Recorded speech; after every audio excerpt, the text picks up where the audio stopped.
bienvenidos todos.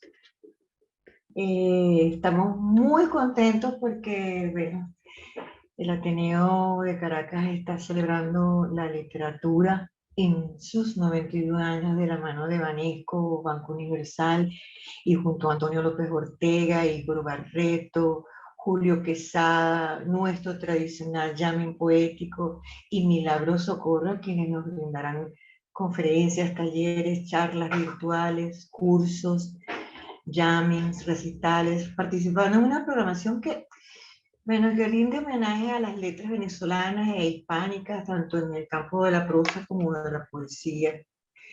En estos 91 años del Ateneo de Caracas, comenzamos esta celebración de la mano de Banesco, institución que apoya de manera constante las actividades educativas y culturales, en especial las dedicadas a la literatura y la poesía, y estamos muy contentos.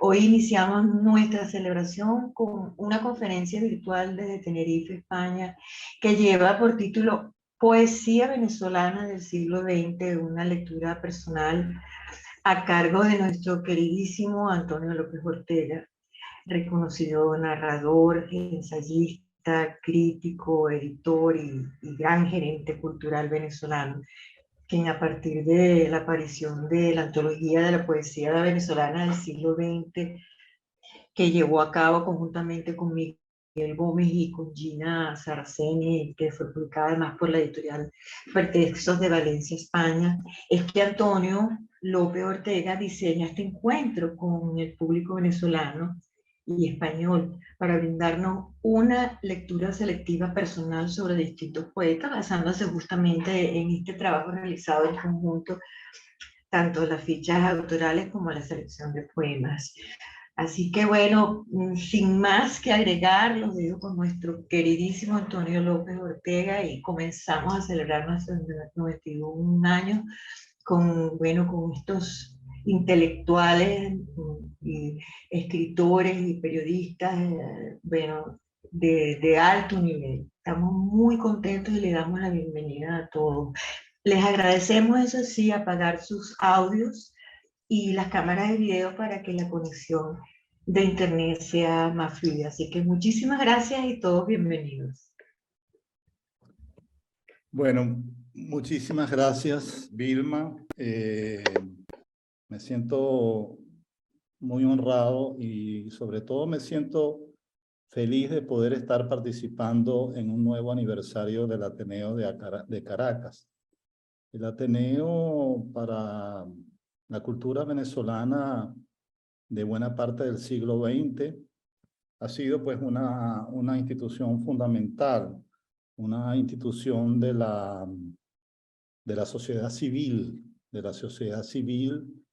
que ha hecho gerencia cultural y promoción cultural pues con medios propios y una institución que ha marcado el discurso cultural venezolano de manera fundamental y contra viento y marea, y hay que ver cómo ha sido el viento y cómo ha sido la marea.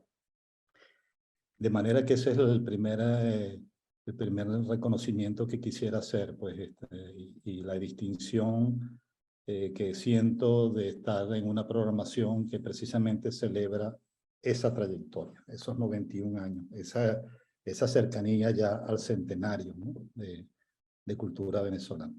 Muy especialmente a Vilma, una queridísima amiga de muchos años, de muchos proyectos comunes, de mucha complicidad y, bueno, me encanta estar en compañía también de tantas personas que he visto acá. Muchas gracias de verdad. Bueno, yo quisiera subrayar en mi intervención de hoy o en mi conversación de hoy, quisiera subrayar lo que yo he llamado una aproximación personal. Me gustaría discurrir hoy casi como que en una conversación en familia, donde yo voy revelando de manera, repito, muy propia, muy personal, poemas y poetas del siglo XX que me han interesado siempre, a los cuales vuelvo, piezas que leo y releo permanentemente, piezas que me han marcado.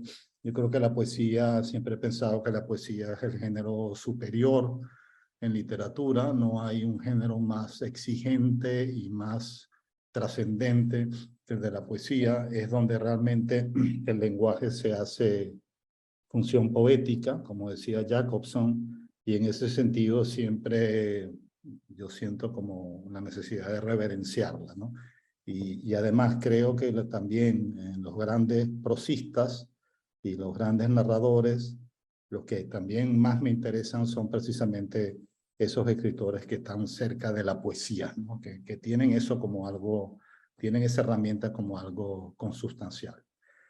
Bueno, voy a, sobre todo, a apoyarme como referencia en el trabajo que ya mencionó Vilma, que es la antología Rasgos Comunes, antología Rasgos Comunes del año 2019, que tiene como subtítulo Antología de la Poesía Venezolana del siglo XX, y que trabajamos durante varios años, dos colegas fundamentales, amigos, conocedores, académicos, que es el caso de Miguel Gómez, profesor de la Universidad de Connecticut, venezolano, cuentista, crítico, ensayista, y nuestra querida Gina Saraceni, que trabajó durante muchos años en el Departamento de Literatura de la Simón Bolívar, de la Universidad Simón Bolívar, y hoy en día se encuentra en Bogotá, en una de las universidades más importantes de Bogotá. Se me escapa ahora el nombre, ya me lo venir. Fue un trabajo extraordinario, fue un trabajo hecho ya con el siglo cerrado. Debo reconocer también la importancia de antologías poéticas hechas en relación al siglo XX, tanto a finales del siglo XX, que las hubo, y en lo que va también del siglo XXI. Siempre los cierres de siglo invitan a una revisión de lo que ha sido, y esta antología es sencillamente un esfuerzo más dentro de ese esfuerzo colectivo que se ha hecho para estudiar la poesía venezolana en un siglo que fue fundamental, que es el siglo XX, ¿no? Un siglo de muchísimo progreso y de muchísima evolución poética. Yo creo que ha sido hasta ahora el siglo por antonomasia, pues, de la poesía venezolana. Pero obviamente estamos hablando de un libro de 1200 páginas y estamos hablando de un libro de 86 poetas que fueron los antologados. En mi caso, yo me voy a centrar, repito, de acuerdo a mis predilecciones y con poetas que, repito, siento y he sentido siempre como más cercanos, ¿no? Entonces, eso es un poquito digamos, el comentario o el tipo de trabajo que quiero hacer y compartir, ¿no? Bueno, voy a comenzar me hubiera gustado abarcar mucho más, pero hay que ser en ese sentido sensato, ¿no? Y bueno, tengo en principio aquí 20 nombres. Vamos a ver si los podemos recorrer todos. No tampoco aspiro, si no llegamos a los 20 no importa, pero bueno, se ha hecho el esfuerzo, ¿no? Yo quisiera comenzar con una poeta importantísima del comienzo de siglo venezolano, que es Enriqueta Arbelo Larriba, que nació para que tengan una idea, que nació en 1886 y falleció en 1962, ¿no? Una escritora que, a pesar de que se ha publicado mucho, merece un reconocimiento mucho mayor que el que tiene, precisamente por la importancia de su obra. Ella estuvo muy signada por sobre todo durante el periodo de Gómez, estuvo signada muy marcada por su hermano, que fue fundamental, ¿no? Qué curioso que, digamos, los años posteriores a esa obra fue siempre Arbelo Larriba, el varón, digamos, el que tuvo siempre mayor proyección y Enriqueta menos. Pero qué curioso que en el desarrollo y en la evolución de la poesía venezolana del siglo XX, precisamente el nombre de Enriqueta ha ido ubicándose pues, y teniendo el lugar que corresponde, porque definitivamente era una poesía mucho más moderna que la que planteaba su hermano, un poco más cerca, digamos, de lo telúrico, ¿no? De las raíces, ¿no? Voy a comentar sobre Enriqueta. Los espacios del país en sus versos juegan un papel insoslayable, al igual que el imaginario familiar, ¿no? El paisaje, el dato biográfico, el territorio y el testimonio, sin embargo, surgen mediados invariablemente por una voluntad enunciadora, que hace del lenguaje la única presencia absoluta. Fíjense ese dato, el lenguaje como única presencia absoluta. Eso es ya un signo de modernidad muy claro. No estamos hablando del contenido ni lo que se dice, estamos hablando de la forma en que se dice, ¿no? El sujeto heroico romántico, ¿no? Más propio quizás del modernismo o del tardomodernismo, desaparece ya del todo en esta poesía cuando observamos que en ella se individualiza, podríamos decir, con soterrada ironía, un hablante. Hay una sensación, una confirmación de que en el caso de Enriqueta hay un hablante, ¿no? Hay un yo poético muy claro que se desentiende, digamos, de las modas y las épocas anteriores, ¿no? A pesar de que sea como humilde, como sencillo, etcétera, ¿no? El título, sobre todo, de su libro, Voz Aislada, y miren qué interesante ese título, Voz Aislada para una dama que vivía en Barinitas, en una hacienda que difícilmente salió, que siempre hizo de ese espacio su espacio y su poesía, Barinitas, imagínense, traza dos dimensiones principales del sentido, de un lugar físico, ¿no? Físico donde está, que presagia la ausencia, es decir, la llanura, ¿no? La llanura, que era un tema fundamental, y el lugar intangible de la psique más profunda, ¿no? Soledad donde se forja el decir. Creo que esto es muy, digamos, definitorio de esa poesía, pues, ¿no? Entonces, como muestra, voy a leer un poema que me parece muy importante, que es casi como una presentación de mi voz nueva. Un poema muy breve, ¿no? Pero que me parece fundamental para precisamente presentar a la poeta o para que ella se presente, ¿no? Miren esto, brota firme, honda, motorizada, porque mi corazón ablandó la semilla. Estamos hablando de la voz nueva en el título. Repito, esa voz brota firme, hondo, motorizada, porque mi corazón ablandó la semilla. Es una voz profundamente mía, mas la daré sin sacrificio. Es mía, pero la daré, la obsequiaré sin sacrificio. Muy impresionante.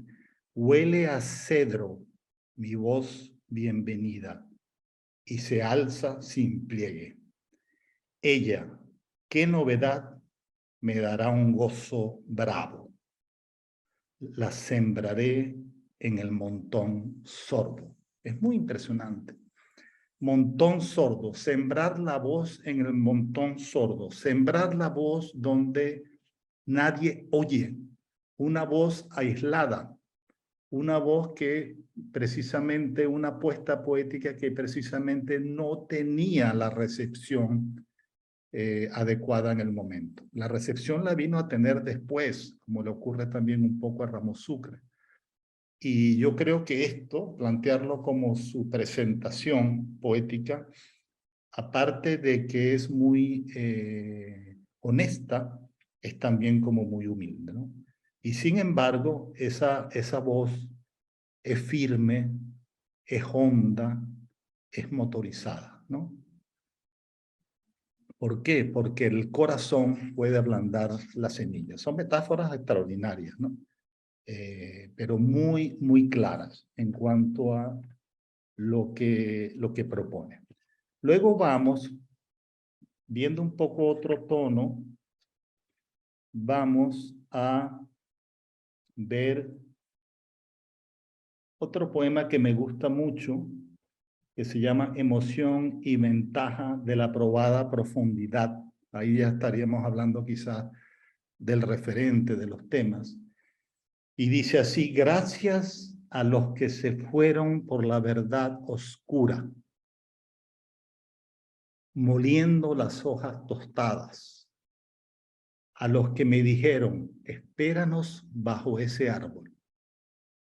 Gracias a los que se fueron a buscar fuego para sus cigarrillos y me dejaron sola, enredada en los soles pequeños de una sombra olorosa.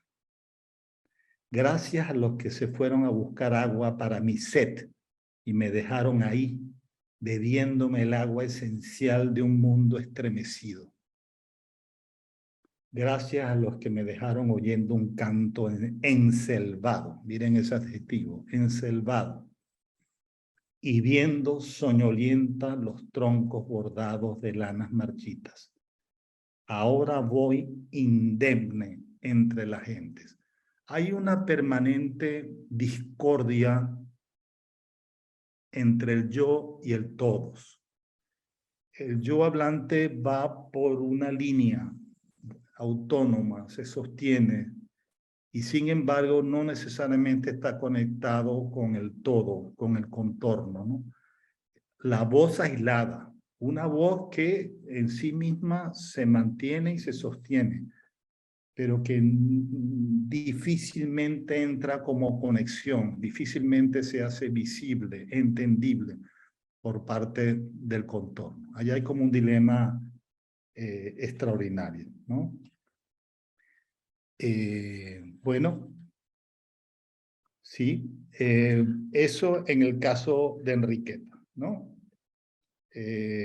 Fíjense las fechas, ¿no? 1886-1962, nace en el siglo XIX, ¿no? Más o menos 70, 80 años de vida. Muy bien, vamos a pasar, y no lo podemos obviar, al gran maestro José Antonio Ramos Sucre, que murió en el año 30 y nació en el año 90, murió exactamente a los 40 años en Ginebra, nació en Cumaná, murió en Ginebra, y bueno, es un autor suficientemente conocido, ¿no? y reconocido, pero lo conocemos desde los años 60, para un autor que publicó sus dos primeros libros, o sus dos libros más importantes, Las formas del fuego y El cielo de esmalte, en la década del 20, o sea, la década final de su vida, ¿no? Un autor absolutamente adelantado a su tiempo, ¿no? Pero sin duda alguna, en perspectiva, yo creo que ha sido como el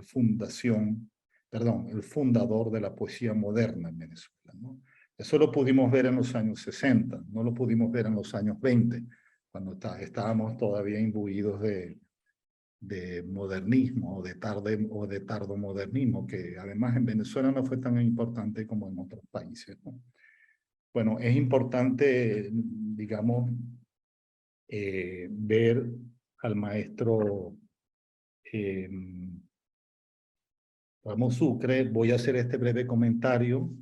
La estatura mitológica de Ramos Sucre en la tradición nacional es póstuma, lo que acabo de decir. Y sin embargo, se debe a su rescate sistemático a mediados del siglo XX. Yo diría que más a mediados del siglo XX, muy claramente en la década del 60, cuando comienza a estudiarse su obra, ¿no? Ese rescate hecho por poetas de inclinaciones neo-vanguardistas en los 60, quienes vieron en él a un maldito, eso que se llamaba un maldito, o a un raro, ¿no? Que también se usaba, raro entre comillas. Su rareza, ha de advertirse, no es meramente psicológica, ni fruto de proyección colectiva. Puede rastrearse, forjada con minucia en sus textos, ¿no? Si el cultivo exclusivo del poema en prosa, que fue una característica exclusiva de él, solamente hacer poesía en prosa, un adelantado también, ¿no? Sabiendo que los tipos en prose de Baudelaire son más o menos de 1870, ¿no? Muy fresco eso incluso en América Latina. Si el cultivo exclusivo del poema en prosa ya lo coloca en una situación particular en el país, yo diría única, ¿no? Sus idiosincráticos hábitos enunciativos lo dotan de una personalidad verbal inconfundible. La idea de una personalidad verbal es algo muy importante. Ramos Sucre construía en su poema como una especie de entelequia que estaba entre autor y texto. Era como una especie de esto que se llama la personalidad verbal, una personalidad verbal, ¿no? Un tono que de alguna manera mediaba entre la inspiración y el producto poético y la consecuencia poética, ¿no? Eso es algo muy importante, ¿no? Y como muestra, leamos un poema breve, muy breve, que me parece que también es muy conocido el poema, pero me parece que también es una especie de presentación, sirve como presentación del poeta, ¿no? Y el famoso yo de Ramos Sucre, que era también fundamental, sustancial, ¿no? De mucho peso. Yo quisiera estar entre vacías tinieblas, porque el mundo lastima cruelmente mis sentidos y la vida me aflige. Impertinente amada que me cuenta amarguras. Así define la vida. La define como impertinente amada que me cuenta amarguras. Entonces me habrán abandonado los recuerdos. Ahora huyen y vuelven con el ritmo de infatigables olas y son lobos aullantes en la noche que cubre el desierto de nieve. Los contrastes, ¿no? Ambientes que pueden ser invernales o pueden ser más bien tropicales, todo mezclado, ¿no? El movimiento, cierra el poema, signo molesto de la realidad, el movimiento leído como un signo molesto de la realidad, es decir, es preferible la quietud, ¿no? Para esta mirada poética. Respeta mi fantástico asilo, mas yo lo habré escalado de brazo con la muerte. Ella, la muerte, es una blanca Beatriz, y de pies sobre el creciente de la luna visitará la mar de mis dolores. Bajo su hechizo reposaré eternamente y no lamentaré más la ofendida belleza ni el imposible amor. Bueno, un texto muy, valga la redundancia, muy Ramos Sucreano, ¿no? La presencia de la muerte, la combinación siempre entre sustantivo y calificativo, ofendida belleza, imposible amor, ¿no? Siempre ese juego, vacías tinieblas, ¿no? Bueno, es como muy, digamos, muy propio del poeta. Bien, vamos a dar un salto y entramos ya a la generación del 18, entendida así, porque justamente en ese año es que comienza a ser reconocida. Fueron muchos los poetas del 18. Me acuerdo que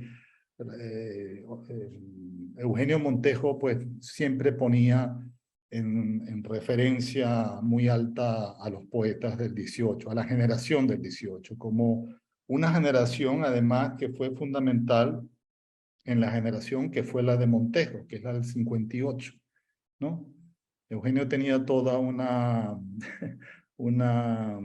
esquema de pensar que las generaciones poéticas y en general literarias en Venezuela tenían siempre que ver con un 8.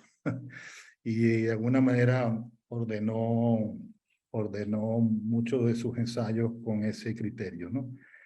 Inevitable pensar en el 18 a Fernando, inevitable pensar en Fernando Paz Castillo, nacido en 1893 y muere en 1981. Fue un poeta muy longevo que estuvo presente hasta prácticamente, sí, finales de los 70, comienzos de los 80, ¿no? Hay un comentario que quisiera recordar con ustedes. Estamos ante un poeta que, si bien se adentra con frecuencia en la exploración del espacio natural, hago un paréntesis para recordar o pensar que el descubrimiento, el redescubrimiento del paisaje natural, del paisaje autóctono, la primera vez que se comienza a ver en nuestra poesía, no rosas, lirios, no claveles, no, se comienzan a ver apamates, araguaneyes, caobos, ¿no? Voces indígenas, es posiblemente en la generación del 18. Estamos ante un poeta que, si bien se adentra con frecuencia en la exploración del espacio natural, y en la reflexión sobre sus vínculos con la nación, con el país, resulta esencial como en vez del criollismo, de eso que también se llamó el criollismo. ¿Por qué un en vez? Porque trabajando con muchos materiales comunes a los nativistas, recuerden que esto también coincide con la escuela de Caracas, ¿no? En el campo pictórico, tanto referenciales, el paisaje, como ideológicos, alejamiento de lo que el modernismo tuvo de exótico y panida. Paz Castillo reifica, y cuando hablo de Paz Castillo hablo también de la generación del 18. Paz Castillo, no reifica la naturaleza o la geografía, sino que las convierte en tránsito de una exploración de los territorios, de la expresión y de la voz que la materializa. Sus cartografías verbales levantan mapas más bien del sujeto. Qué interesante. Viendo las especies, viendo los paisajes naturales, no es precisamente los referentes que aborda los que retenemos. Sí, lo que retenemos es más bien la voz que habla de esos referentes, ¿no? Esta voz que se materializa en cartografías verbales. Eso es un cambio cualitativo ya en la poesía venezolana, ¿no? Porque ya hay una presencia de un yo y de un yo distinto a los yo anteriores, ¿no? Es decir, no estamos sencillamente zambulléndonos en la naturaleza por zambullirnos, no. Hay esa personalidad verbal, ese yo, ese sujeto que está consciente de lo que está haciendo, ¿no? Y eso entonces es un enfoque completamente distinto a lo que veíamos en años anteriores, ¿no? Vamos a leer de Paz Castillo, por ejemplo, este poema que se llama Preludio.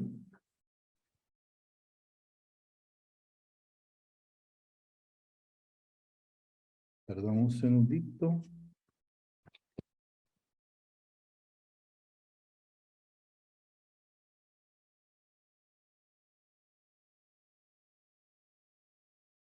Este que me parece realmente un poema muy impresionante. Ser se llama y está compuesto en dos pedazos, dos estrofas. La primera estrofa: voy cumpliendo mi destino como la luz en la llama, como el perfume de la rosa, como el eco en el recuerdo, como el llanto de la conciencia, como la noche en la estrella, como la muerte en el alma. Segunda estrofa: voy cumpliendo mi destino como bueno o como vano o como malo, como poeta y como hombre, como tierra sobre todo, con nostalgia de la mano silenciosa que modelara mi altura en una hora en plenitud de belleza, siempre joven en su esencia, a pesar del tiempo, persistente, aun cuando nada puede contra el símbolo. Qué interesante todas estas enumeraciones de llama, luz, rosa, ¿no?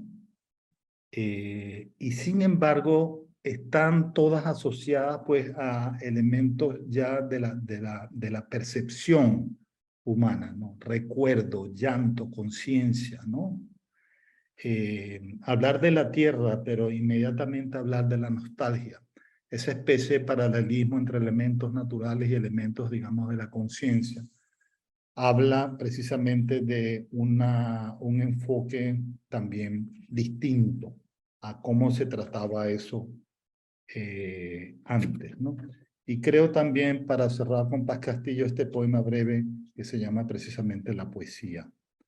La calma, lejana, íntima, que tiene el ímpetu audaz del monte altivo, el resplandor dormido más rojo que el rojo y menos rojo que el rojo, miren eso, sorprendente, sobre la inquieta llama o en la llama agonizante, el punto indefinido de donde regresa la mirada insegura de conquistar la nada de su origen, la palabra buena, la palabra mansa, que al fin muchas luchas, que al final de muchas luchas y triunfos y derrotas encuentra que solo sabe comprender callada. Saber comprender, pero en estado de silencio. Qué interesante, ¿no? Estamos hablando de una definición de la poesía, ¿no? La calma, ¿no? El resplandor, el punto, la palabra, todo eso ligado a la poesía. Estamos en otro momento poético, ¿no? Sin duda alguna. Y no me gustaría abandonar a la generación del 18, que fue tan importante, con apenas una mención que quiero hacer del gran poeta Rodolfo Moleiro, que vivió de 1898 a 1970. Y hay un poema que me parece que tiene yo creo que tiene una connotación, una reverberancia en el momento que vivimos, que me gustaría realmente compartirlo. Es un poema que se adelanta muchas cosas. Se llama precisamente Un país. Y ruego que lo escuchen con atención. Hay muchos elementos naturales, pero hay una voluntad allí o una lectura profunda del país. El país pensado en esa especie de concepto amplio de naturaleza, sociedad, historia, memoria, ¿no? En una cosa compleja, pues como es finalmente un país. Dice así: esta cima del monte es para reducir a planos la mañana. Lanzaremos cuesta abajo 2 balones invencibles, uno hacia el llano, hacia la mar el otro. Recorrerán siglos de distancia, dejando frondas alargadas, de polvo dorado y espuma. En los puntos de parada fijaremos postes de aire. Vean la imagen, ¿no? Fijar postes de aire. Y esta estrofa final, que es estremecedora. Y al nivel de esta cima, sobre sólidas bases de nubes, levantaremos un país con piedras y láminas de aurora para los pájaros y para nosotros. Es extraordinario, es conmovedor, ¿no?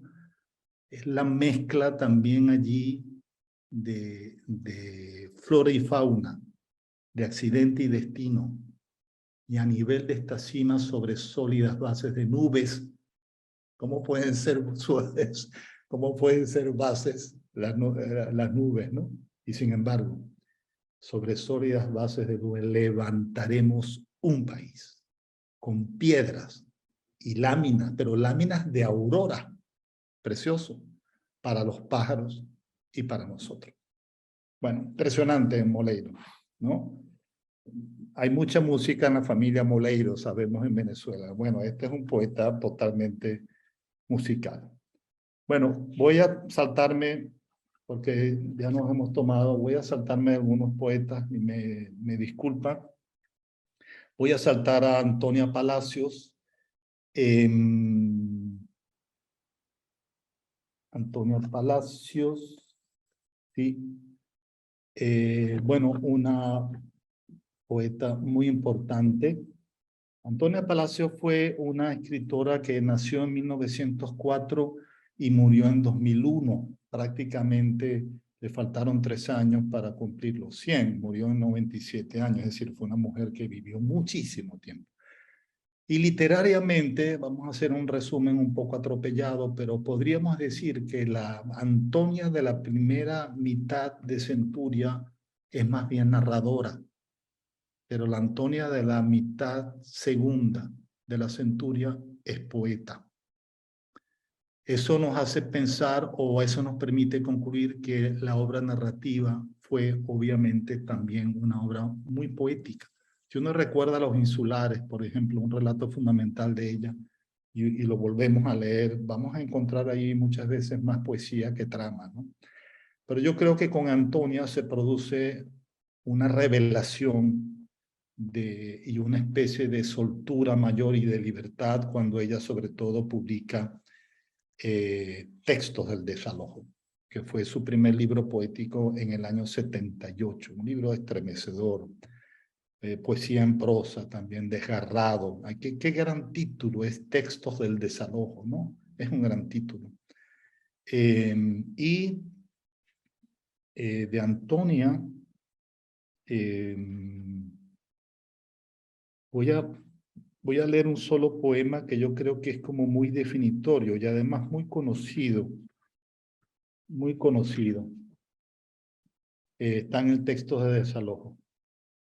Se llevarán todas mis pertenencias, todas las ofrendas, las que llegaron alzadas en guirnaldas y gajos, las que caían prodigándose, las que quedaron en suspenso, las rezagadas para largas fatigas, las de forma prendida, roce estable, llegarán batallando por encima de las cosas, por encima de viejos tanteos, olvidados tanteos, rodando por tierra los destrozos, el ovillo apenas comenzado, la perla apenas engastada, llegarán feroces, llegarán con odio, llegarán con desprecio, proclamando el vacío, me irán despojando de todo, punto, gesto, voz.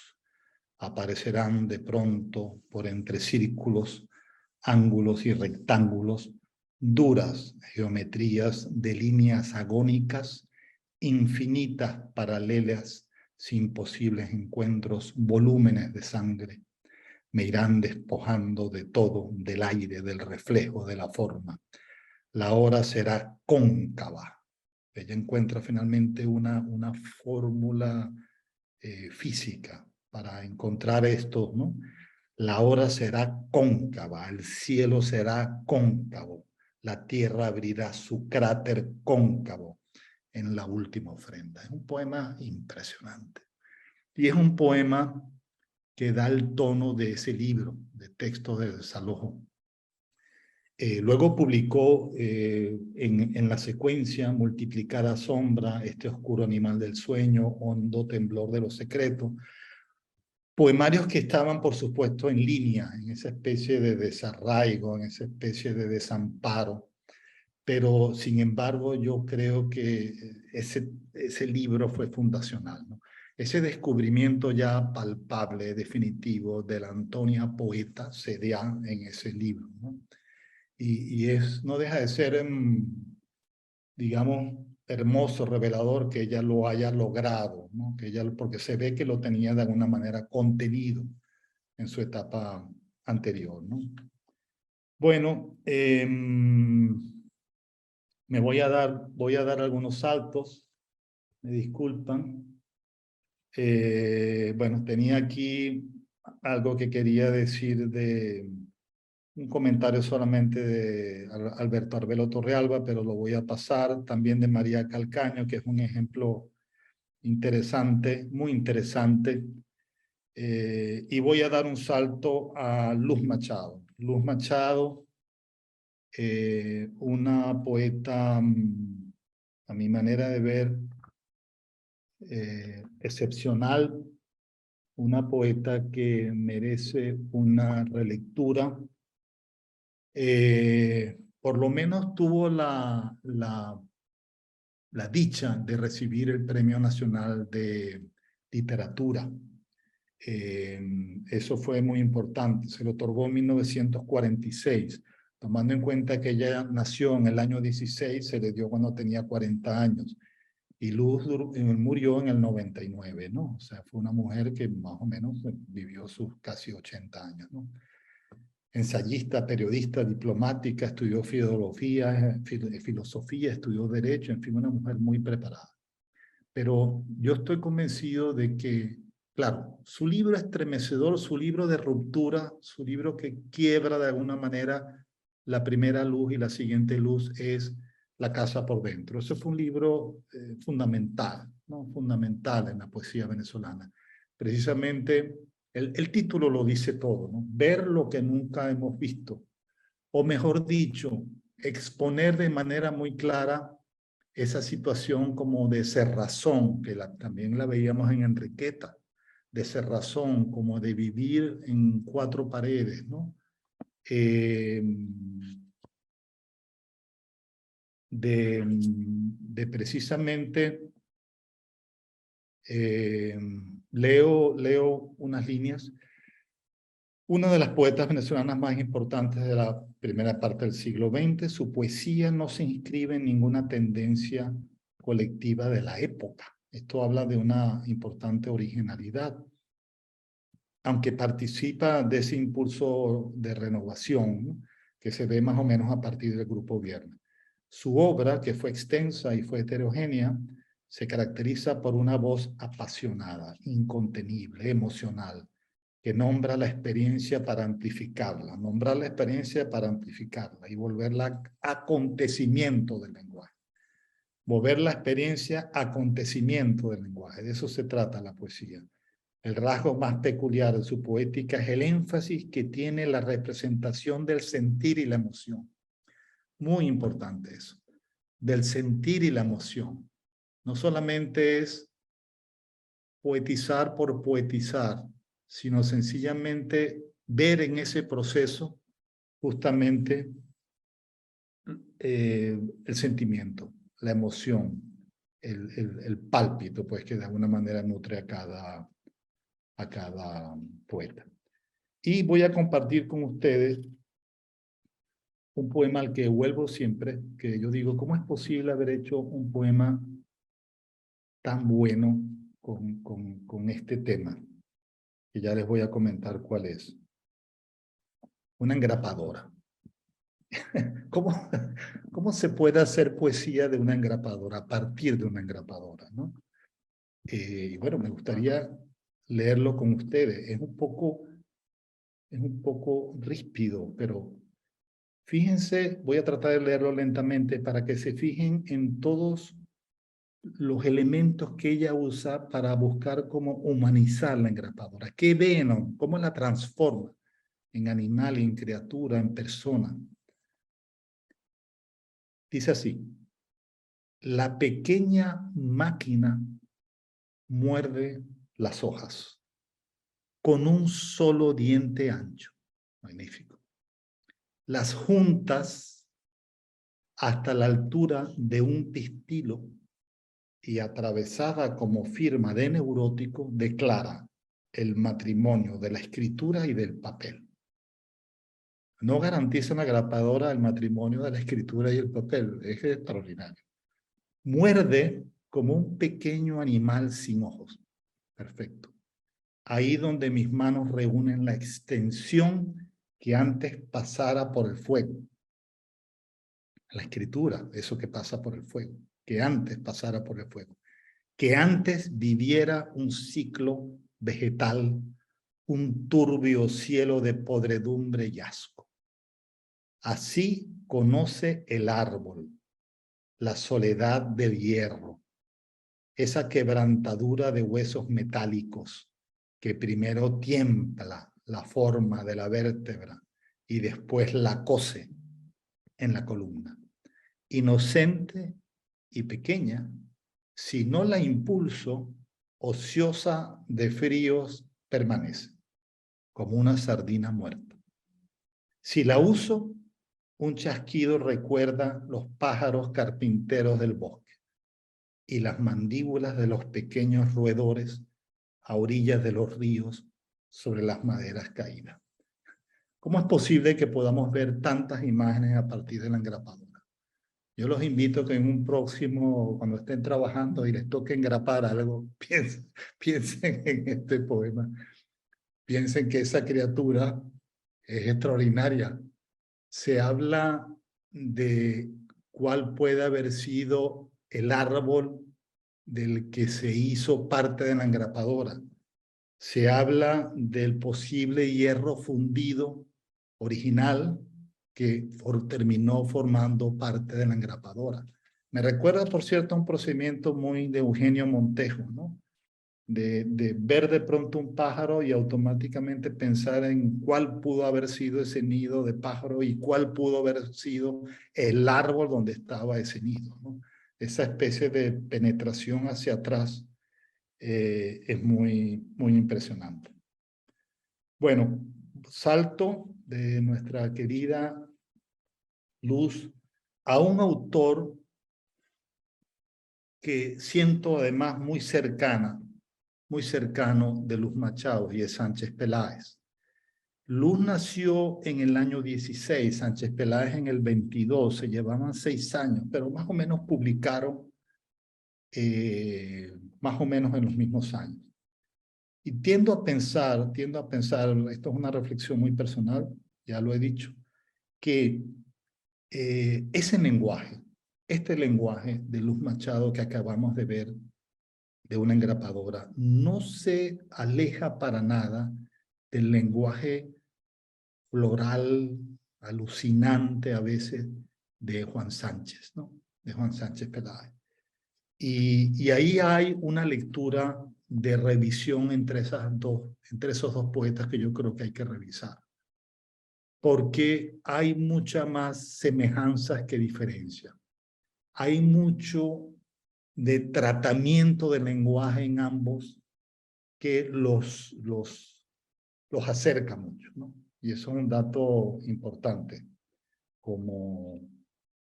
digamos, como revelación. Bueno.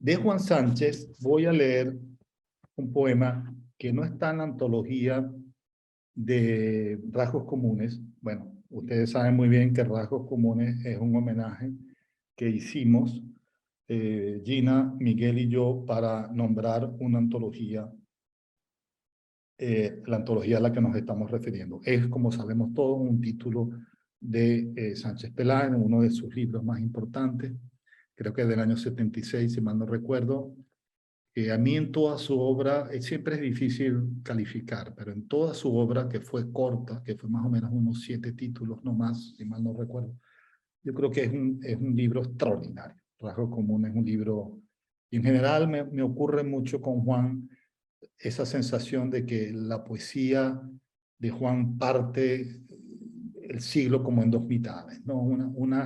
Una cosa era lo que se escribía antes y otra cosa fue la que se escribía después.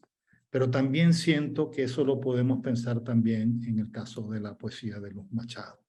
Si nos adentramos como habría que adentrarse en una obra que tenemos un poco olvidada. Bueno, así como leí el texto de Moleira en relación a lo que podría ser la noción de país, entendido en lo más amplio, asimismo voy a leer un poema brevísimo de Juan, al que siempre regreso, que se llama Preámbulo. Y es que este poema me parece, tiene una destreza y tiene una revelación que a mí me sorprende cada vez, me estremece cada vez. Preámbulo, brevísimo, ¿no?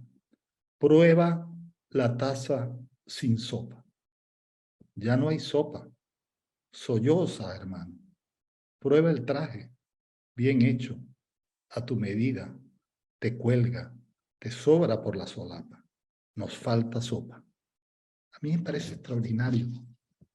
Yo cuando siempre veo en este poema una especie de explicación poética o de resolución poética a partir de lo que puede ser la existencia en un país como Venezuela. Pensando en su historia, pensando en su cultura, pensando en sus dramas, en sus logros y sus dolores, ¿no? Creo que todo está aquí. Prueba la taza sin sopa. Ya no hay sopa. Solloza, hermano. Prueba el traje. Bien hecho, a tu medida. Te cuelga, te sobra por la solapa. Nos falta sopa. Es sí y no, ir y regresar, ¿no? Creer que tenemos una certeza y lo que tenemos es un vacío. Todo el tiempo ese juego, ¿no? Es extraordinario. Bueno, esto ya de por sí define extraordinariamente bien a un poeta como Sánchez Peláez. Salto a Cadenas. Yo creo que podemos tener quizás unos 10, 15 minuticos más. De Cadenas, voy a leer, bueno, obviamente nuestro poeta actualmente por edad, nuestro poeta por antonomasia, nacido en 1930, por lo tanto Rafael tiene ya 92 años, como bien sabemos. Es un poeta que nos acompaña y bueno, es pues la gran referencia poética venezolana desde el punto de vista de los poetas mayores, ¿no? Muy bien, de Rafael voy a leer un poema que siempre me impresiona mucho. Voy a leer dos poemas de Rafael, uno del comienzo de su obra y otro muy reciente, de los últimos libros que ha publicado. Este poema, que está en Falsas Maniobras, el primero, que se llama Nombres. A mí me parece que este poema siempre lo veo como... es un poema que tiene una novedad extraordinaria que es un poema que habla del esfuerzo para hacer un poema. Es un poema que habla de cómo es la carpintería de la escritura, de cómo se va ensamblando. Esta es una especie de fotografía de cómo se puede ir ensamblando un poema. Y al final la sensación de que lo que queda es el ensamblaje, no queda el resultado. La palabra nombres nos va a identificar esa secuela que vamos a ver de nombres que el poeta trata como de acercar, como si fueran masas gravitatorias, y a veces no lo logra, ¿no? Entonces, vamos a tratar de imaginarlo de esa manera, ¿no? Es como yo lo imagino. la idea de una especie, de un autor, de un poeta que está tratando de escribir un poema en una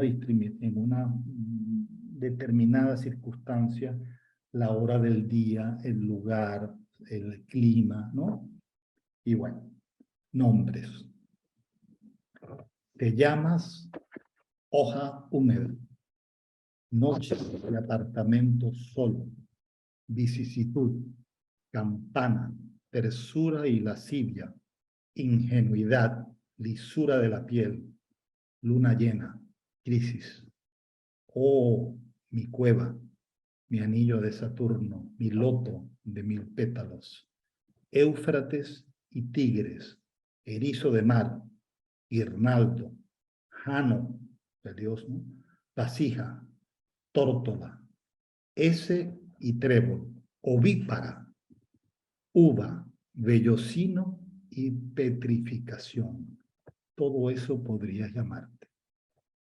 Pero tu nombre es lecho, lavamanos, dentífrico, café, primer cigarrillo, luego sol de taxis, acacia, también te llamas acacia, o 6 p.m. o 7:30, cerveza y Shakespeare, y vuelves a llamarte hoja húmeda, noche de apartamento solo, día tras día. Sí, tienes tantos nombres y no te puedo llamar. Todo tan absurdo como esas mañanas sin amor que el espejo de los baños recoge y protege. Todo tan desoladamente inabordable. Todo tan causa perdida. Es extraordinario. Causa perdida. La causa perdida puede ser el ejercicio de escritura. Al comienzo estamos viendo los posibles vocablos, los posibles nombres del poema. Trébol, tigris, erizo, guirnalda. Y en el segundo vemos la cotidianidad, la rudeza, ¿no? El insomnio, el lecho, el lavamanos, el dentrífico, el café, o sea, la vida cotidiana, ¿no? Todo está como ensamblado, lo que se escribe y desde dónde se escribe. Y al final, pues, ¿no? Todo tan causa perdida. Es decir, la escritura también como un ejercicio permanente para lograr algo que siempre se nos escapa, ¿no? Todo tan desoladamente inabordable. O sea, la dificultad para llegar, digamos, a la poesía siempre es un ejercicio de acercamiento, de intentar, ¿no? De llegar a un punto final. Pero siempre para hacer poesía nos tenemos que quedar dando vueltas a ese punto final. Eso como el primer cadenas de falsas maniobras. Pero leamos un texto del último cadena, de Sobreabierto, este libro, que es su penúltimo libro. Porque el último es En torno a Basho y otros aquí tenemos el cadena de estos años, el cadena del haiku, el cadena del budismo zen, de la levitación, ¿no? Este es un poema extraordinario. Flor, el que te mira en este instante se aparta para hacerte sitio. Es extraordinario. Parece un koan digamos, de estos koanes del budismo zen, ¿no? Flor, el que te mira en este instante se aparta para hacerte sitio. Esa idea de cadenas de ir más allá de los conceptos, ¿no? De sentir que la literatura, las letras, también es como una barrera para llegar al estado poético, a la revelación poética, ¿no? Eso es una situación muy cadeniana, ¿no? Bueno, déjenme leer un poema o un poeta importante también de la generación del 58. Se me olvidó comentarles que ya entramos con cadenas en la generación del 58, que fue una generación prodigiosa. Ahí está Montejo, está Cadenas, está Sucre, está Palomares, está Silva Estrada, está Calzadilla, está Pérez Perdomo, ¿no? También está, por cierto, Elisa Lerner, como generación del 58, pero muchos poetas en esta generación.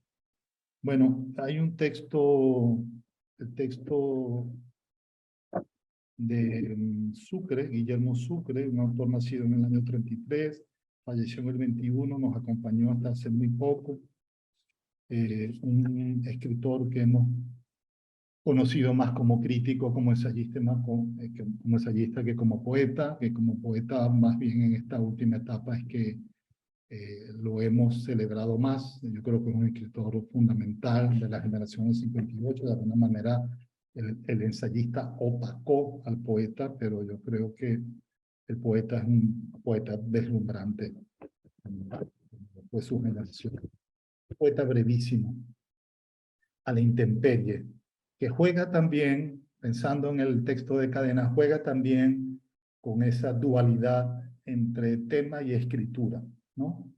A la intemperie. Retengan el título. Dejas caer tus párpados y por un instante en el trasfuego del día cae la sombra sobre tu rostro mientras cae la mano de la lámpara sobre el papel que escribo, buscándose y buscando en la caligrafía oscura la transparencia. Es un juego extraordinario entre el acto físico de escribir y lo que la escritura va revelando, ¿no? Cuando decimos buscándose y buscando en la caligrafía oscura la transparencia, volvemos al hecho físico de la escritura. Es extraordinario que comenzamos ya en el aspecto temático, ¿no? Deja caer tus párpados por un instante. Hay un tú, hay una persona que vemos, pero inmediatamente comienza sobre ese rostro a verse el trasfuego, a verse la sombra, y a verse ahí el trasfuego y la sombra permite saltar a la lámpara, pero ya en la lámpara es la mano del que escribe el poema, ¿no? Mientras cae la mano de la lámpara sobre el papel que escribo, ya estamos en la poesía.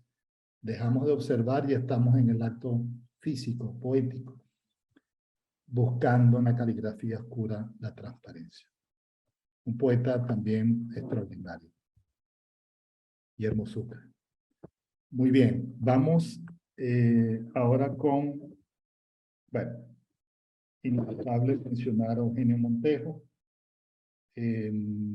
poeta fundamental. Yo creo que no necesita presentación, pero sí voy a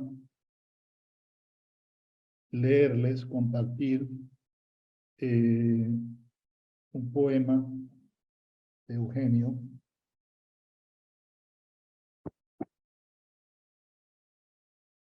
que me parece que también es muy representativo, ¿no? Muy representativo de la poesía de Eugenio. Eso de estar aquí y allá, eso de partir, pero nos quedamos en el mismo sitio.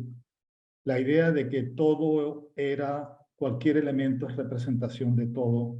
La idea de que una piedra puede contener un pájaro, una piedra puede contener una montaña. En fin, esa idea de lo cósmico, completamente como en armonía, ¿no? Partida. Esto es un texto y un tema muy de Eugenio, los viajes, los traslados. La idea de los traslados que al final nos ponen a viajar, ¿no? Pero también nos ponen a viajar en otra dimensión.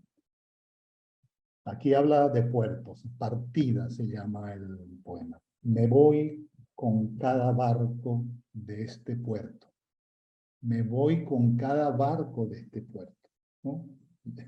Yo me estoy quedando, pero me voy con cada barco de este puerto, con cada gota azul de oxígeno entre roncos silbatos. Me voy a Rotterdam, donde ahora cae densa la nieve y las gaviotas holandesas, purgando las mercaderías, se posan en los mástiles, las gaviotas. Un camarote me espera en cada barco. Me espera. No estoy, pero me espera. Ven la cuestión de la proyección. Un camarote me espera en cada barco. Un libro de Li Po para la travesía, del poeta chino, ¿no? Búsquenme en Rotterdam. Escríbanme aunque no parta. Si no salgo a esta hora, será en otra. Las naves cambiarán, no mi deseo. Fantástico verso. Las naves cambiarán, no mi deseo. Mi deseo está en Rotterdam. Desde aquí, con la nieve, lo diviso entre sus casas. No hay un solo camino sobre el mar, sino su contrario. No hay manera de estar y no estar donde se viaja. Verso extraordinario, que dice mucho o lo dice todo. No hay maneras de estar y no estar donde se viaja. Si mediara otra senda más simple, más humana, saldría sin ausentarme. La nieve me sería cálida al tacto. Ven cómo funde también lo invernal con lo trópico, dependiendo de las travesías. Un texto muy Montesquieu, ¿no? De la comunión de los elementos, la permanente comunión de los elementos, ¿no? Por eso es que es tan atractiva la poesía de este gran maestro. Faltan pocos. Me he saltado algunas explicaciones de poetas, era un poco larga, pero creo que lo importante es terminar con el esquemita inicial que tenía. Ya llegamos a, bueno, sí, creo que podemos estar unos 10 minutos más.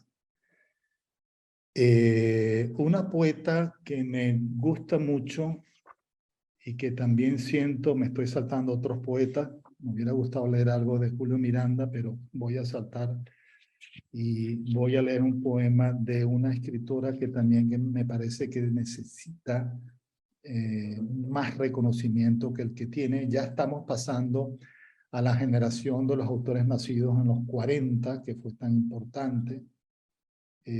Tantos, Peresó, Oliveros, Rosotto, y justamente me voy a referir a Márgara Rosotto, una escritora y una poeta que a mí me parece extraordinaria, realmente extraordinaria. Vamos a leer, y no suficientemente reconocida. A ver, sencillamente merece un reconocimiento y una revisión de su poesía consona con realmente la calidad que tiene, ¿no? Este poema, con título precioso, La araña, el pulpo y otros animales de la técnica. Miren ese giro al final, raro, ¿no? La araña, el pulpo y otros animales de la técnica me parece extraordinario. En mi país, es como se está dirigiendo a alguien, ¿no? En mi país, querido e inocente Cortázar, se nos educa a la muerte por autopista. Tú ni sospechabas esta nuestra aparatosa interrupción de súbita adrenalina y corta narratividad. Ni el canibalismo con que tragamos los avisos de Belmont en obediencia a la función civilizadora y el equilibrio demográfico de la cigarrera Bigot y el añejo Santa Teresa. Por cortos y borrosos fragmentos haremos historia. Nos registrarán el brazo displicente de su cuerpo arrancado que pende de una ventanilla y atraviesa el Amazonas, sin correo ni etapas de descanso. Del caballo al teléfono celular, héroes de un día, mercuriales cabezas envueltas en sombras, galopando en verde volante. Nuevamente hay una cornucopia de elementos urbanos, ¿no? Publicidad, existencia, ¿no? la araña y pulpo como elementos, como animales que, bueno, que se alargan, que se anudan, ¿no? Que se extienden. Bueno, y una especie de desparpajo muchas veces en su discurso, que recuerda un poco en algunos tonos otra escritora importante que dejo de lado, pero extraordinaria, que es Millo Vestrini. Hay una especie de tono de desparpajo, de reclamo sutil, muy bien llevado, ¿no? En muchos de sus poemas. Eso me parecía importante verlo con Margaret Rousseau. Vamos a leer un poema también breve, también de otro autor importante de los 40, que no quisiera dejar de lado, que es Alejandro Oliveros. De Alejandro Oliveros voy a leer un poema que es, yo creo que es fundamental en su obra, que se llama Nirgua, y que tiene que ver también con sus orígenes y su biografía, ¿no? Nirgua. Acabará el día y veremos desde las sombras avanzar un cortejo conocido. Son los oliveros de Nirgua y Montalbán que vienen a encontrarse en el solsticio. Del cementerio cercano a la antigua casona desmembrada, allí se reúnen y saludan fantasmas de tantos años. Uno de ellos se adelanta y agita sobre el fuego un descosido tratado de minería. Fue un sabio alucinado, constructor de hospicios y admirador de Milton. Otro, está hablando de sus antepasados, ¿no? Otro, de mirada severa y rostro descarnado, persigue por los techos las figuras de un fresco ya desvanecido. Un niño cabalga un pony entre los naranjos, su camino será amargo y sin reposos. Con velos negros hasta las rodillas, las mujeres rezan y encienden cirios al corazón de Jesús. Todos se reúnen en la antigua casona desmembrada. Desde hace años sus movimientos son los mismos. No tienen prisa. El que ha de venir ha sido señalado. Fantástico remate, ¿no? El que ha de venir ha sido señalado. Bueno, sencillamente reconstruir esa familia que se desmorona a través de los años. Oliveros siempre me ha parecido un autor que, a diferencia de la tendencia venezolana y muchas veces latinoamericana de ver en el patrón de la poesía francesa como el signo de inspiración, eso lo vimos en todo el siglo XIX, mirábamos sobre todo a Francia. Alejandro es un autor que claramente se inclina más a modelos anglosajones, a poesía anglosajona. Mucho control del adjetivo, ¿no? Y mucha sobriedad en su verso, ¿no? En su tacto. Eso es un elemento muy particular. Bueno, me quedan pocos. Yo creo que podemos llegar 10 minuticos más y no estaríamos pasando la media hora. Un poema, yo creo que no puedo dejar de leer.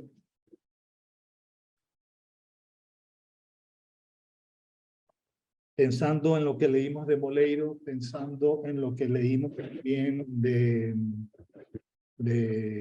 Moleiro, un poema de Armando Rojas Guardia, que se nos fue muy recientemente en el año 20, que conocemos, ¿no? Se llama Patria, pero como nuevamente aborda un tema que a mí me parece siempre escabroso, y yo creo que este poema sale muy bien parado, es importante leerlo. Alguna vez amamos, o dijimos amar, la terquedad sombría de tu fuerza. Le está hablando la patria, ¿no? La voz del padre enronquecía al evocar calabozos, muchedumbres, hombres desnudos vadeando el pantano, llanto de mujer, un hijo y más arriba. ¿Dónde arriba? El trapo con más de una bandera. Supimos, lenta y vagamente, que lo imposible te buscaba extraviándote los pies. Aquellos pies de Hilda obsesionaron a mis ojos de niño. Su corteza terrosa, vegetal, desconcertada sobre la pulitura del granito. Tal vez una tarde entre los campos, la música te deletreó de pronto al lado de algún bosque, una colina, un lago triste que se te parece, la misma terquedad al revelarte, ávida no precisamente de nosotros, los efímeros, los quizás, los transeúntes, sino de tu pátina absurda de grandeza, esos sueños opulentos de la historia que son más bien su horror, su pesadilla.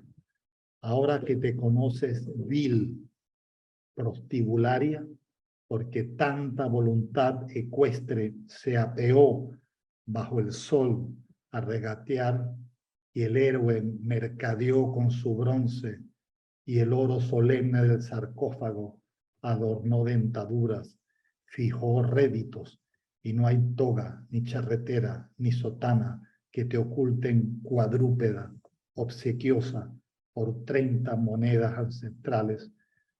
Precioso eso, impresionante. Yo me atrevo a cubrir tu desnudez. Yo me atrevo a descubrir tu desnudez. No es verdad que te vendiste.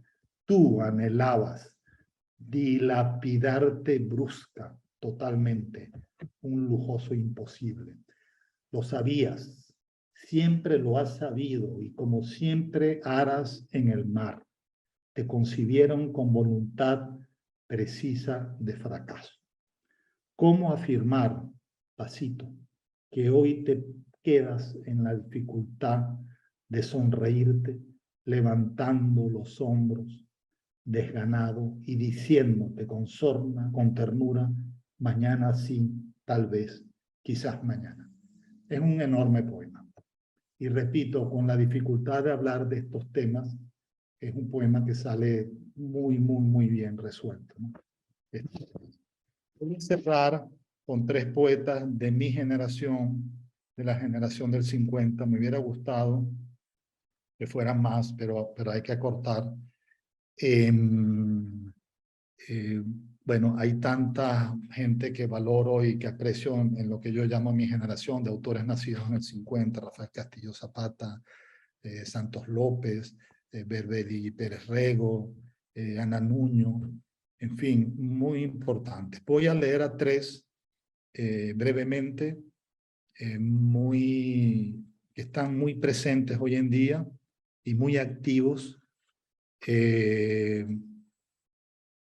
Voy a leer en primer lugar un texto que siempre me ha parecido extraordinario, de Igor Barreto. Igor Barreto es uno de nuestros autores más impresionantes y de mayor proyección en Venezuela. Es un autor que está siendo traducido, es un autor de premios, es un autor de una autenticidad y de una vocación temática sin igual, que da unos saltos impresionantes. Por ejemplo, haber saltado del libro sobre Mandelstam, que ya de por sí es una cosa soberbia, al tema de los gallos, que siempre ha estado presente en su poesía, y venir de los libros anteriores, de Crónicas Llanas, bueno, es un poeta que siempre nos está sorprendiendo por la evolución. Es un poeta de una autenticidad tremenda, porque es un poeta que, si bien se va a lo telúrico como base, y en ese sentido se anuda mucho a la tradición, rompe también con lo telúrico. Rompe con lo telúrico precisamente por toda la apuesta formal y de lenguaje que él plantea, ¿no? Esto es un poema que a mí me gusta muchísimo, es casi como visual, cinematográfico, muy de la primera etapa. Y tiene el título de Domingo 8 de agosto de 1983, porque me imagino que habrá sucedido allí. Y hay un epígrafe que dice: en un lugar llamado La Macanilla, en el río Arauca. Es una especie de epígrafe. Dice el poema: fui con Wilfredo a mirar un paso de caballos. Se senta entre las aguas rápidas de la Arauca. Todos caballos lisos, sin mataduras en el lomo, retintos y alazanos, andones de tranco largo, bayos y cebrunos que se tiran sin dos cabos de repuesto. Qué imagen, ¿no? Entre el chapoteo de las bestias, unos niños orientan con su curiara el atajo y lo azuzan con gritos. Los caballos nadan con su trompa afuera y resoplan pequeñas gotas de río. Hay manojos disueltos de boras en el hervor del agua. Preciosa imagen. A mitad del cauce, un zaino, que es un tipo de caballo, un zaino, lucero en la frente, se rezaga. La curiara con rapidez se acerca para auxiliarlo, pero ya es tarde. En silencio desapareció, con naturalidad y hasta con gracia. Nunca pensé que la muerte fuese tan breve. En la otra orilla salen los demás bestias, brillantes por el agua que escurre de sus lomos, y se dispersan, comen tallos de lambedora o del árbol de chiga inclinado por su carga de vainas verdes, ¿no? Un horror en medio de toda esta, la muerte efímera, acelerada, ¿no? Casi como que no vista en el medio del río, vegetación, personas, ¿no? Un poema muy característico de la primera etapa de esa especie de retrato de la llanura venezolana, ¿no? Pero yendo siempre más que eso, ¿no? Yendo mucho más allá de lo que es el referente. Paso ahora al penúltimo, ya estamos cerrando, que es Yolanda Pantin. Yolanda Pantin es, bueno, una de nuestras grandes escritoras, de nuestras grandes poetas, sin duda en este momento la poeta de mayor proyección internacional, traducida, publicada, acaba de ganar el premio García Lorca hace 2 años, ganó el premio también de Casa de América, importantísimo en Madrid, ganó un premio que es extraordinario, que es el premio del Nuevo Mundo Latino, que es un premio muy, muy considerado en México. De Yolanda, que, bueno, debo decir también que tanto con Igor Barreto como Yolanda Pantin me une el hecho de haber trabajado en la compilación de sus obras reunidas, ¿no? Tanto con Yolanda como con Igor, de manera que son poetas que siento muy cercanos por ese trabajo de años. Que me complació mucho hacer. El texto de Yolanda es un texto precioso que se llama Daguerrotipo de una desconocida. Me ha gustado, siempre me ha gustado mucho este texto. Miro el retrato donde no me reconozco. Soy yo, es cierto, pero ¿cómo respiro? ¿Cómo tengo labios, cabellos y aún suspiro? ¿Cómo ha sido esta mujer huraña que mira cual extraña a mí que no la entiendo ni conozco y nunca ha sido Yolanda en la fotografía? Si yo soy yo, no hay duda, son mis ojos, mi cabello, mi mano apoyando mi cabeza, cansada, extrema, dura, la muñeca donde un reloj da una hora. ¿Quién sabe qué hora? Soy yo, es cierto, pero ¿dónde, en qué lugar del mundo, de mi casa, del país que aborrezco o el soñado, estuve un tiempo así, hasta ese punto tan oscura? Nunca la belleza fue negada, pero esa tesitura son mis labios. Jamás tuve esa boca ni esa comisura. Fue besada. Precioso. Es un daguerrotipo visto desde la función poética, pero casi como también viendo una proyección de sí misma, ¿no? Y juega precisamente con ese afán de ver también allí historia, de ver también niñez, de no reconocer, ¿no? Digamos, lo que se tiene ahora, ¿no? Y cierro con otra importante escritora, poeta de los 50, que es Eda Armas, nacida en 1955. Eda también una poeta muy prolífica, de mucha proyección, que está en un campo, para mí, más metafísico, más reflexivo, y que entronca mucho con una corriente muy robusta en Venezuela, representada por autoras, por ejemplo, como Elizabeth Schoen, representada por Ida Gramco, ¿no? Hay una tradición importantísima en esa línea. Hay un poema de Eda que siempre me ha gustado mucho. Siempre vuelvo a él, me parece como fantasmal. Y ya con esto, mis queridos, estamos cerrando. Disculpen, aquí lo tengo. Ella tiene un... No me acuerdo bien de qué libro es. Tengo la anotación, se las debo. Hay un poema largo que ella maneja en números romanos que se llama Al Descampado.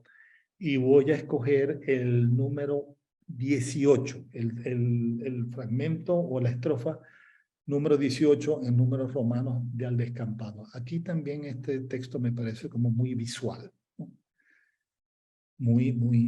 Dice así: los fantasmas se han sentado a la orilla del camino, apretados, uno al lado del otro, sin nombres, sin apuro. Identificarlos por un rango, una marca, una huella, de lo que fueron, de lo que hacían antes del polvo. Encenderles una lamparita en medio de la ventisca, retener la vida, la respiración. Es extraordinario. Es jugar con los fantasmas como si fueran presencias vivientes, ¿no? Hay casi que una cosa de ligero humor, ¿no? Con estos fantasmas que se sientan al lado del otro, que no tienen nombre y que no tienen apuro, ¿no? Me parece un poema precioso, extraordinario. Bueno, cierro con esto. Tuve que achicar, me disculpan. También tuve que saltar algunas notas más valorativas o críticas, pero me interesaba sobre todo compartir estos poemas, casi todos leídos, como representación pues, de la gran poesía venezolana que tenemos en este momento. Y me gustaría cerrar con la convicción de que es todo esto que hemos vivido, que esto que hemos leído, que es fundamentalmente poetas del siglo XX, o que comenzaron a trabajar en el siglo XX, son precisamente la causa de que ya en este siglo, que lleva 22 años, podamos ver tanta buena poesía venezolana, tanta poesía viva, tanto nivel de escritura. Yo que ahora tengo pues esta experiencia internacional de estar viendo producción poética en distintos países, les digo francamente, me asombra muchas veces la calidad de un poeta en Venezuela que tenía 20 años, ¿no? Hay ya una especie de escuela, hay una maduración, hay un siglo, que es este siglo XX, que pesa una enormidad y que es muy prominente, ¿no? Es decir, estamos absolutamente formando parte de una tradición que por supuesto vio sus orígenes en el siglo XIX, maduró como pudo y creció como pudo en el siglo XX, y que en el siglo XXI yo creo que el propósito es sencillamente la proyección internacional. Yo creo que la poesía venezolana debe ir ya para un estadio de recepción internacional que ya la tiene, porque yo creo que es hora de hacerlo, ¿no? Este país que está precisamente tan tocado por tantas cosas. Qué importante que la poesía se mantenga viva, evolucionando y llegando a unos niveles absolutamente admirables en cuanto a la poesía de la lengua castellana.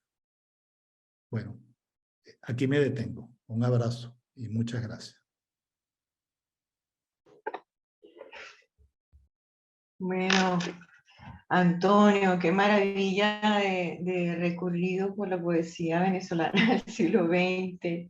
Además, con esa pasión, con esa sensibilidad, con este entusiasmo y sabiduría.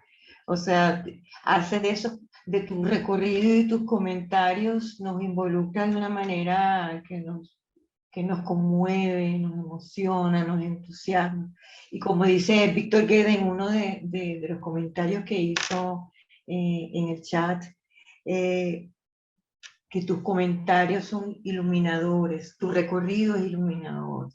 Así que muchísimas gracias, Antonio, de verdad, es un trabajo maravilloso y como tú dices, muy personal. Y como ha sido personal, te involucras con una emoción que de verdad contagia. Bueno, aquí tenemos un público muy lindo, muy cultivado. Tenemos a muchos poetas. Tenemos a dos de las poetas que tú acabas de nombrar, como son Yolanda Pantin y Eda Armas. También tenemos a nuestras poetas del jamming poético, que son las curadoras, que son Kira Kayaki, Georgina Ramírez, Eleonora Requena. Tenemos a Milagros Socorro. Tenemos un público maravilloso. Entonces, bueno, simplemente preguntarles si quieren comentar algo, si quieren preguntarle algo a Antonio. Bueno, dejamos abiertas los micrófonos para aquellos que quieran preguntar o comentar algo, porque estamos usando de un público de verdad maravilloso. Muchas gracias, Vilma. Muchas gracias, mi amor, por tus palabras. Muy emocionante también. Además, estoy muy emocionada de que, bueno, de que estés participando en una de nuestras actividades. Nosotros que hemos, bueno, trabajado tantas veces juntos, bueno, me emociona mucho contar contigo. Esas son las ventajas de estos Zoom que podemos encontrarnos. Entonces vamos a ver. Milagros Socorro tiene una pregunta. Vamos, Milagros. Te escuchamos con gusto. Bueno, la estaba escribiendo. Quisiera escuchar una reflexión del crítico acerca de los rasgos diferenciales de este conjunto que él ha leído de la poesía venezolana, en contraste con la poesía del continente y de la hispanidad, por favor. Bueno, cómo no, Milagrito, encantado. Es una pregunta muy interesante, pero también compleja. Por ejemplo, la experiencia de unos años para acá de estar viviendo en España y de estar viendo, leyendo, yendo a recitales, veo, por ejemplo, específicamente en la poesía española, yo echaría en falta la carencia que a veces muchos poetas tienen de no ver la poesía escrita en idioma castellano como un todo, ¿no? Esa idea de lo nacional, esa idea de lo provinciano, de las escuelas, yo creo que hoy en día, y sobre todo después de lo que de alguna manera afirma tan inteligentemente Octavio Paz en Los hijos del Limo,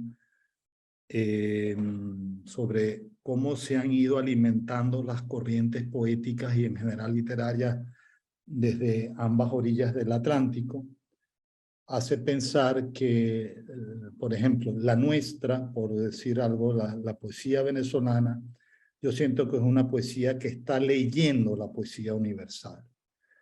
Está leyendo, por supuesto, la poesía de su lengua. Están leyendo a los uruguayos, a los argentinos, a los españoles, pero están leyendo a los portugueses, a los italianos, a los norteamericanos, a los poetas que a veces es más difícil llegar, como poetas de la Europa Oriental o de, bueno, no se diga de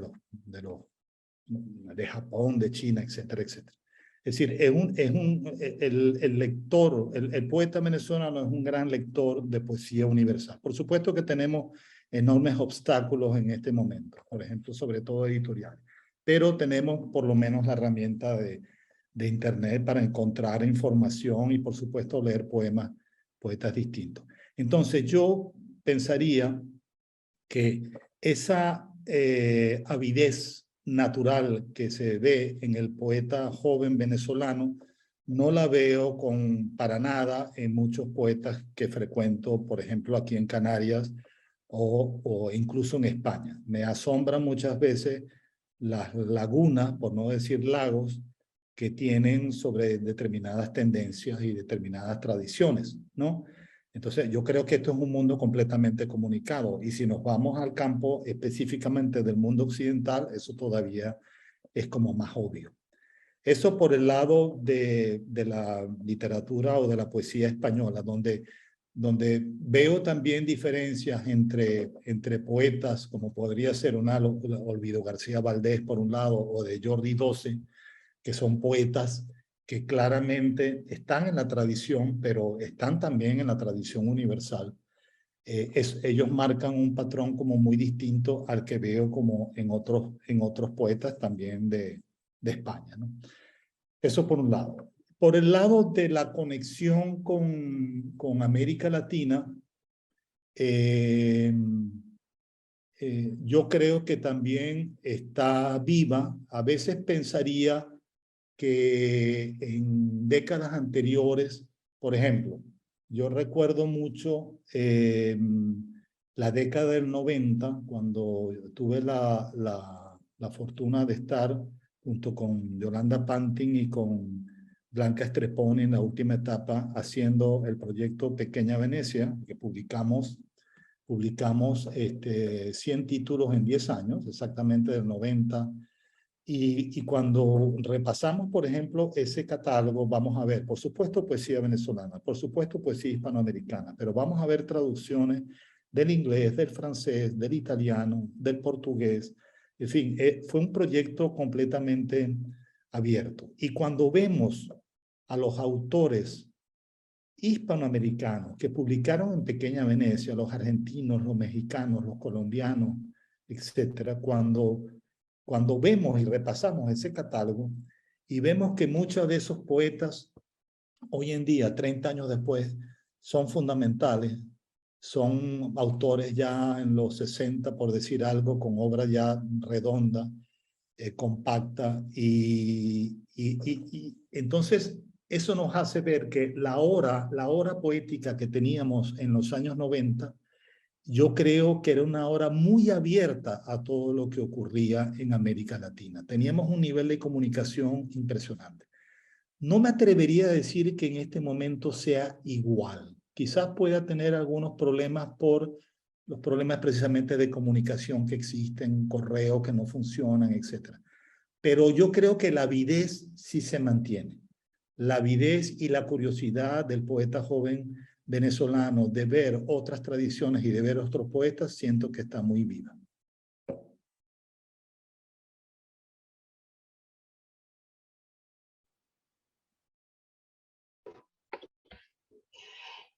Gracias, Antonio. No sé si alguien más quiere comentar o preguntar algo.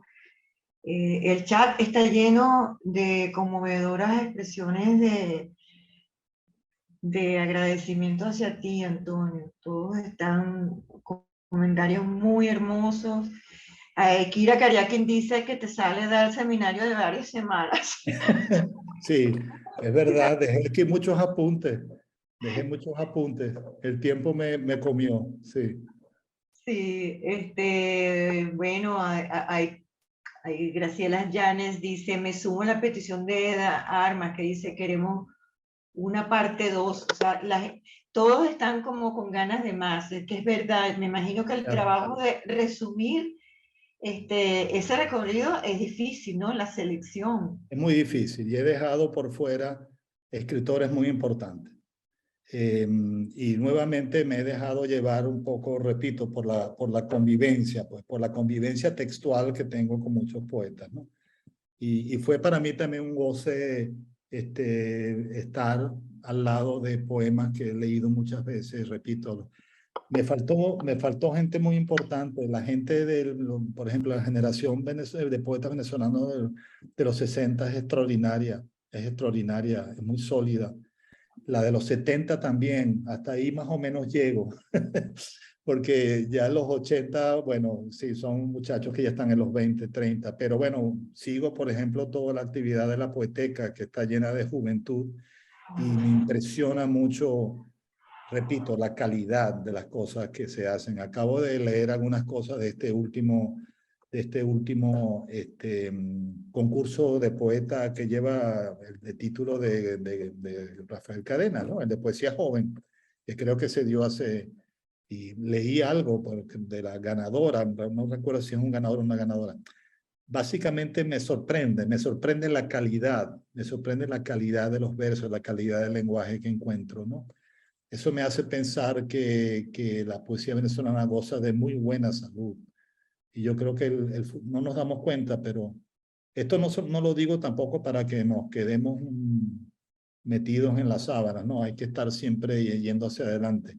Pero yo creo que lo que hemos construido, lo que poéticamente se ha construido en el siglo XX, que es extraordinario, pensemos en apenas estos poetas que va a ser y está siendo fundamental para las generaciones de este siglo. Es decir, y recuerden, bueno, como todas las repúblicas latinoamericanas, somos una república joven, ¿no? Nos estamos acercando a los 200 años apenas. Entonces,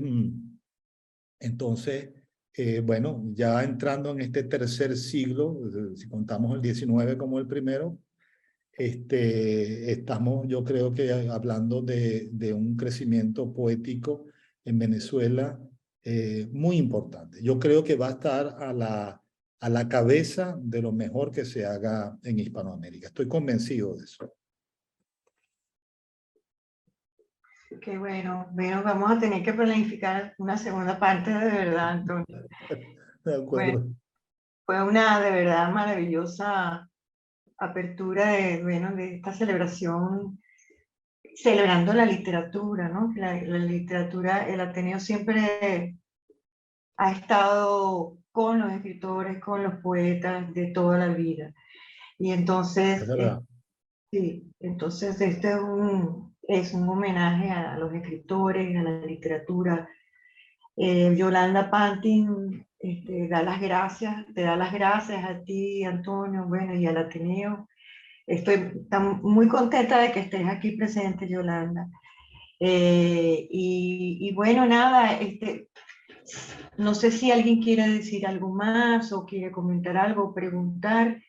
Sé que quedaron eso con mucho deseo de seguir escuchando a Antonio, pero bueno, no le podemos quitar más tiempo, creo. No, yo digo porque, bueno, todo el mundo también está complicado y, bueno, más o menos tenía así como hora y media como mucho, pero como tú dices, Vilma, lo podemos, yo encantado. Ah, me están diciendo que Luz Marina hizo una pregunta, pero no la vi. Déjame. Luz A Marina ver, Rivas, Antonio. ¿cómo ha marcado la migración a los poetas que escriben desde fuera? Ajá. Es un tema que ella trabaja muy bien, además, Luz Marina. Qué bueno ver a Luz Marina, un abrazo muy fuerte, queridísima amiga. No podía ser sino una pregunta de Luz Marina. A ver, a mí me parece que eso es un hecho, la migración, el factor de migración, es decir, el hecho de estar en una situación distinta, en un clima distinto, en países distintos, muchas veces en lenguas distintas, eso marca, marca humanamente, marca el proceso pues, de una obra. marca las lecturas, en fin. Pero yo lo veo siempre como un enriquecimiento, a pesar de que pueden haber éxodos, digamos, muy duros, ¿no? Porque los hay. ¿Por qué? Por condiciones económicas, por condiciones habitacionales, en fin, todo eso que tiene también la diáspora venezolana, que sabemos que hay cosas importantes y hay cosas que son dramáticas, pero bueno. Pero yo veo que la migración, y la migración siempre significa intercambio cultural, siempre. Y el intercambio cultural forzosamente beneficia el proceso de creación, lo enriquece, me parece a mí. Entonces, debemos ver en la migración y en el campo, digamos, de lo que literariamente se produce a partir de condiciones de migración, yo lo veo como un crecimiento, como una poesía que se va a enriquecer de autores, se va a enriquecer de tendencias, se va a enriquecer por introspección, se va a enriquecer por soledad. Uno cuando tiene el paisaje propio, el paisaje biográfico más lejos, bueno, hay una corriente, digamos, dolorosa sobre eso, pero también el hecho de tener que ver la biografía propia como algo distanciado, de recordar árboles y de recordar territorios y paisajes de manera distanciada, eso hace que de alguna manera el hecho poético se crezca para tratar de captar esa ausencia de la mejor manera posible. O sea que yo creo que también hay un reto a nivel del discurso, ¿no? Todos los que hemos estado en situaciones de becas o premiados por residencias, que yo creo que casi todo el mundo lo ha tenido, yo creo que puede decir que siempre esas experiencias fueron importantes para el crecimiento literario. Entonces lo veo más positivo, considerablemente más positivo que negativo. Estoy convencido de eso.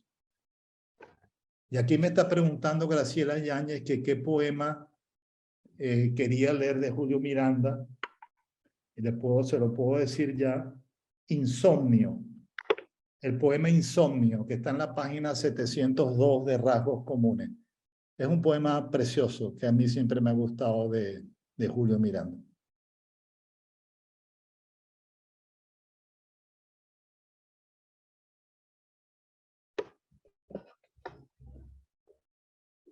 Bueno, Antonio, muchísimas gracias a ti y a todos los presentes, de verdad, muchísimas gracias. Esta quedó una pregunta sobre oliveros, dice Graciela Llanes. Sí, voy a buscarla. De las últimas. Quedó una pregunta sobre oliveros. ¿Cuál es la pregunta que quedó sobre oliveros? A ver si... Alguien pregunta, ¿qué textos más recomendaría del profesor Alejandro Oliveros? Eso lo pregunta 175, pero no sé quién es.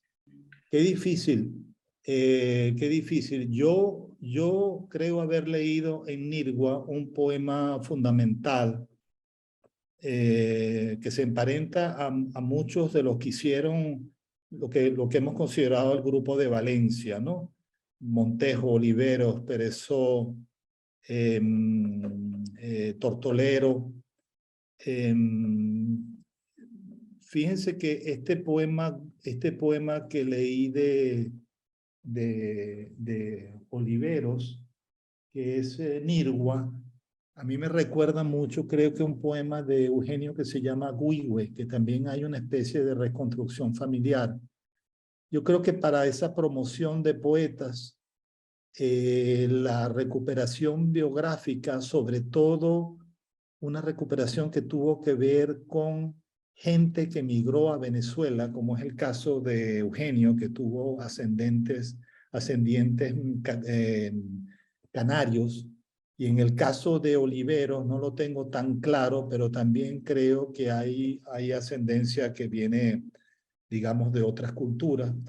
Creo que para ellos fue muy importante remontarse en esa biografía, digamos, previa, para entender un poco también la llegada, ¿no? La llegada a este momento. Entonces era como una pasión, un verdadero interés en recuperar memoria familiar para entender mejor la presencia actual en los tiempos actuales, ¿no? Así. Santiago David Márquez dice una palabra de agradecimiento inconmensurable a la empresa de elaborar una antología de poesía venezolana del siglo XX. Años de apuntes en este rico lapso de 1 hora y media. Gracias. Bueno, queremos invitarlos a nuestras siguientes actividades. El viernes tenemos un taller presencial en la sede del Ateneo en La Colina con Igor Barreto, nuestro querido Igor Barreto, que se llama Creación Literaria. Van a ser los 4 viernes a partir del 19 de 4 a 6 de la tarde. Luego el 25 de agosto vamos a tener a Julio Quesada, que es un filósofo, un brillante filósofo español, que está viviendo en estos momentos en México, dando clases en la Universidad de Veracruz. Julio Quesada va a hablar sobre la filosofía, literatura y política en el Quijote de Cervantes. Y luego tendremos el jamming poético, que se va a celebrar el 28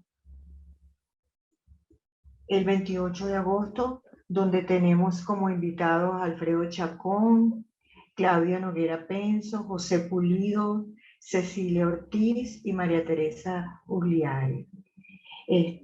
Luego cerraremos con Milagros Socorro, nuestra querida Milagros Socorro, con un curso de lujo que se llama Relecturas de 2 novelas de Miguel Otero Silva y Casas Muertas y Oficina número 1.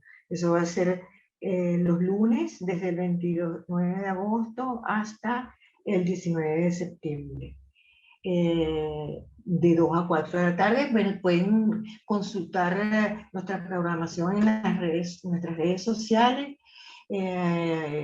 Ateneo de Caracas, @Ateneo de Caracas, en Instagram, Twitter, Facebook, y pueden escribirnos a formacion.ateneo@gmail.com para cualquier información e inscripción.